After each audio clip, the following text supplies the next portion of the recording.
dalam situasi yang tidak menentu seperti saat ini, tentunya kita juga harus waspada terhadap beberapa hal yang mungkin dapat saja terjadi. Ancaman gelombang PHK, kehilangan pendapatan menjadi salah satu masalah besar, karena akan berdampak besar juga dalam kehidupan yang selama ini berjalan dengan baik.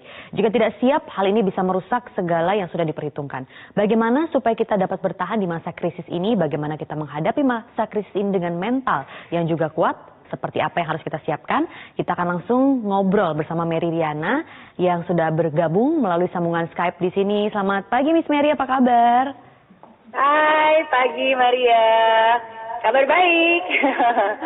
Terima kasih sudah bergabung di Selamat Pagi Indonesia untuk berbagi tips ya, kalau bisa dibilang ini. Nah Miss Mary, kalau untuk masa yang tidak menentu seperti masa pandemi COVID-19 yang dikatakan masih akan cukup panjang begitu, apa saja sih hal-hal yang harus kita perhatikan, Miss?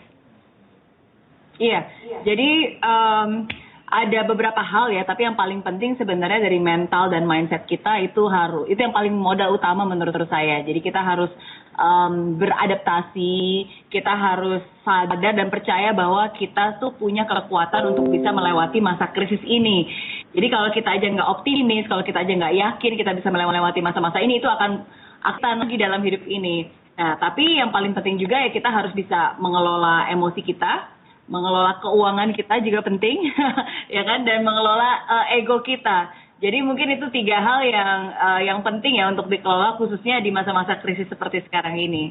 Nah, tapi kalau memang permasalahan, kan pasti kalau masa krisis seperti ini banyak masalah dong daripada manfaat yang datang begitu. Dari mulai pendapatan yang turun, dipotong gaji, sampai gelombang PHK. Dengan masalah yang silih berganti datang di masa pandemi seperti ini, bagaimana kita bisa tetap optimis, mengelola keuangan seperti yang tadi Miss Mary katakan, bagaimana kita bisa menghadapi ini semua, Miss? Iya, pertama-tama kita harus percaya bahwa keadaan yang buruk bukan berarti hasilnya harus selalu buruk. Oke, contohnya ya, maksudnya kan memang ada banyak orang yang mungkin berkekurangan di saat-saat ini, tapi ada juga kok sebenarnya bisnis yang bertumbuh, ada juga orang yang bisa mendapatkan profit di masa-masa kesulitan. Nah, jadi pertama kita harus yakin bahwa keadaan yang buruk bukan berarti hasilnya buruk. Nah, yang mempengaruhi adalah respon kita, bagaimana respons kita, bagaimana sikap kita. Ada 3 hal yang harus selalu dihindari ya di saat-saat seperti ini. Untuk simpelnya itu ingatnya ABC. Angry, blaming, and complaining. Jadi kalau keadaan udah susah, terus kita malah marah-marah, kita malah blaming keadaan, kita malah complaining sana-sini, bilang ini nggak bisa, itu nggak bisa mencari solusi, ya nggak akan bisa mencari solusi juga, gitu. Nah, jadi yang pertama-tama kita harus mengubah attitude kita, attitude bahwa selalu ada solusi, attitude sikap bahwa kita optimis. Optimis itu bukan hanya mengharapkan yang terbaik, tapi optimis itu bisa melihat yang baik, seburuk apapun keadaannya, dan memiliki komitmen, tahu bahwa ini adalah saat yang susah, tahu bahwa kita harus beradaptasi, tahu bahwa kita harus ada perubahan, ya, dan kita harus mau berubah, gitu. Dan salah satunya yang paling penting kalau berbicara tentang keuangan ya PHK, berarti keuangan gaya hidup kita juga harus dirubah. Nah, apa yang harus diubah kalau begitu, Miss, dalam untuk mengatur keuangan agar bisa bertahan dalam jangka waktu yang lama di situasi yang tidak menentu seperti saat ini? Iya, jadi pertama-tama kita harus buat perhitungan dulu. Jadi jangan hanya berdasarkan perasaan. Jadi benar-benar dihitung berapa pendapatannya, berapa pengeluarannya, dan ini bisa bertahan sampai berapa lama nih? Sampai berapa lama di situasi ini? And then worst case, apakah ada uang darurat, uang simpanan darurat, sehingga kita bisa tahu dengan jelas ini bisa bertahan sampai berapa lama. Nah, terus yang kedua ya tentu saja, kalau misalnya memang kita tahu bahwa ini tidak bisa bertahan dalam jangka waktu yang cukup lama, ya berarti kita sudah harus bisa merelakan beberapa aset-aset kita mungkin sementara, supaya nafas hidup kita bisa lebih panjang, supaya bisnis kita juga bisa terus bertahan, ya, supaya mungkin kontrakan rumah juga bisa terus dicicil berjalan. Ya, jadi intinya pertama yang paling penting itu adalah harus buat perhitungan dulu. Oke, perhitungan penghasilan, pendapatan, aset, dan hutang-hutangnya itu semua harus dihitung. Dan yang kedua, ya menurut... Merubah gaya hidup ya, Miss? Oh iya, betul. Harus siap mengubah gaya hidup, betul. Nah, nanti bagaimana?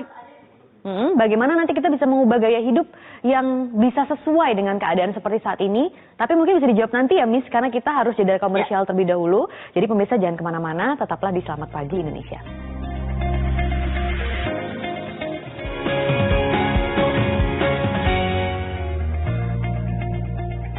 kita akan langsung kembali ngobrol dengan Miss Mary di sini. Miss, itu tadi kita berbicara mengenai gaya hidup yang selama ini mungkin kita tidak sadar, kita sudah menerima enaknya begitu. Sehingga untuk bisa mengubah gaya hidup itu diperlukan mindset yang juga susah begitu. Nah, bagaimana kita bisa mengubah gaya hidup, tapi kita juga masih bisa tetap merasa nyaman, Miss? Oke, setiap perubahan itu pasti nggak nyaman, Maria. Ya. Jadi kalau misalnya kita ingin benar-benar mengubah gaya hidup kita yang awalnya mungkin kalau gaya hidupnya itu lebih kayak suka beli barang-barang yang very konsumerisme atau mungkin nggak pernah nabung gitu kan. Dan kalau misalnya itu sudah bertahun-tahun berjalan seperti itu dan sekarang tiba-tiba mau berubah, itu nggak bisa hanya sehari aja, nggak bisa hanya dengerin ini 5 menit terus tiba-tiba berubah, itu sama sekali nggak bisa. Jadi dibutuhkan concrete plan, action, dibutuhkan kedisiplinan. Nah, salah satu cara nih, pertama konsepnya kita harus mengerti bahwa kita harus selalu hidup di bawah kemampuan. Hidup di bawah kemampuan. Jadi kalau kemampuannya kita misalnya 5 juta ya berarti kita harus hidup di bawah 5 juta gitu. Dan manusia itu kita selalu punya yang namanya the power of kepepet. Kita bisa bertahan hidup dengan uang yang sebenarnya kita punya. Ya, jadi kalau misalnya Anda benar-benar serius nih mau mengubah gaya hidup, saran saya yang paling penting adalah sebelum uang itu masuk ke tangan Anda, harusnya itu udah disisihkan dulu, ditaruh di sebuah tabungan di mana itu nggak bisa disentuh sama sekali. You have to really save it for your own self gitu. Dan itu sih cara paling mudah ya untuk bisa mendisiplinkan. Selain itu juga mengubah gaya hidup ya berarti kita harus again yang paling mendasar tahu bahwa yang mana yang kebutuhan, yang mana yang keinginan, dan mengendalikan kita jangan pernah gengsi juga, jangan terpengaruh orang lain beli apa terus jadi tiba-tiba pengen punya juga. Nah, skala prioritasnya gimana tuh Miss bisa ngaturnya? Mana bagian-bagian yang bisa diiritkan begitu? Pengiritan di bagian mana yang bisa kita lakukan saat ini? Iya, entertainment, belanja-belanja yang tidak perlu, ya kan? Dan mencari substitusi gitu. Jadi kalau misalnya biasanya kita makan di restoran, makan all you can eat, ya makan yang mungkin lebih mahal, ya mungkin sekarang bisa dikurangin atau mungkin masak di rumah. Kalau biasanya kita beli sepatu bermerek atau baju bermerek, ya mungkin kalau misalnya memang tidak butuh ya tidak harus dibeli. Atau kalau memang itu benar-benar perlu ya cari substitusinya yang lebih murah gitu. Nah, bagaimana juga yang pada akhirnya kita bisa menyiapkan mental kita untuk menghadapi perubahan yang begitu mendadak seperti saat ini? Mungkin sekali lagi balik ke pikiran ya, banyak orang kan selalu prinsipnya YOLO, you only live once. Karena kamu hidup cuma sekali, ya berarti nikmatilah saat ini mumpung masih bisa dinikmati. Tapi menurut saya prinsip itu kurang tepat sih buat saya, karena kita kan hidup bukan hanya untuk hari ini. Kebanyakan orang yang sekarang mungkin jadi sulit ya karena dia yang mungkin nggak pernah punya uang dana darurat, dia nggak pernah buat perencanaan. Tapi untuk orang-orang yang benar-benar do a proper planning, ya dia akan lebih nggak terlalu sulit lah di masa-masa sulit seperti ini. Semoga saja ya Miss, semoga ini juga bisa meringankan orang-orang yang mendengarkan yang masih cukup terbebani dengan perubahan gaya hidup yang mendadak tapi juga tidak bisa mengejarnya kembali begitu. Terima kasih Miss Mary Riana sudah berbagi informasi dan juga inspirasi di Selamat Pagi Indonesia kali ini, semoga sehat selalu.